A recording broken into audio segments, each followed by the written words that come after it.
Ce dimanche 23 octobre 2022, Enzo revenait pour une 38e participation dans le Grand Chelem sur France 3. Après la manche de qualification, où Sébastien élimine, Sverine et Dominique se sont opposés aux plus grands champions du jeu. Lors de cette partie, une définition avait pour intitulé « le coup de la panne l'a fait croître », et Enzo N. a pas trouvé le mot correspondant. 2 minutes plus tard, le mot « inatalite » y est dévoilé. Enzo ne comprend pas le lien entre la définition et la réponse.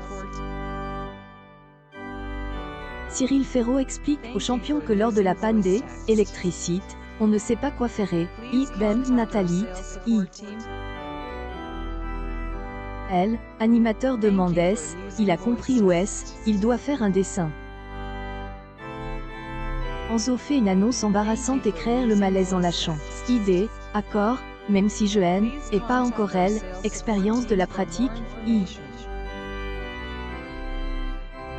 Cyril Ferraud est jeune après cette allusion sexuelle. Lors de la demi-finale, Enzo était opposé à Sverine. Au début de la partie, Cyril Ferraud explique que le champion veut toujours donner une explication à chaque fois qu'on lui pose une question. Enzo reconnaît qu'on lui reproche souvent cela.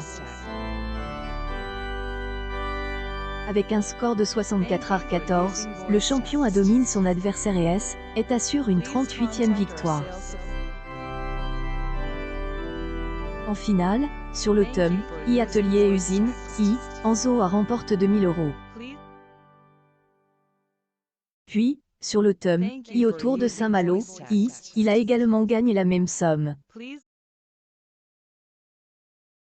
Le champion ajoute 4000 € supplémentaires à sa cagnotte.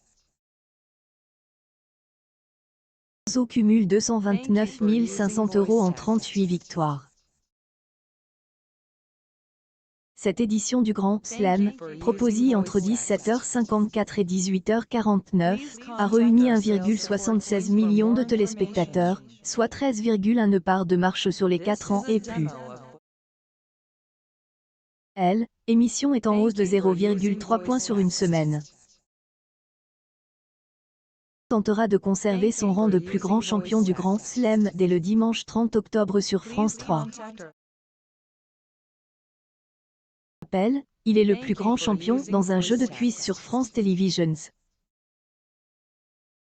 En attendant de retrouver le Grand Chelem chaque dimanche à 17h56 et à retrouver du lundi au vendredi à 17h sur France 3.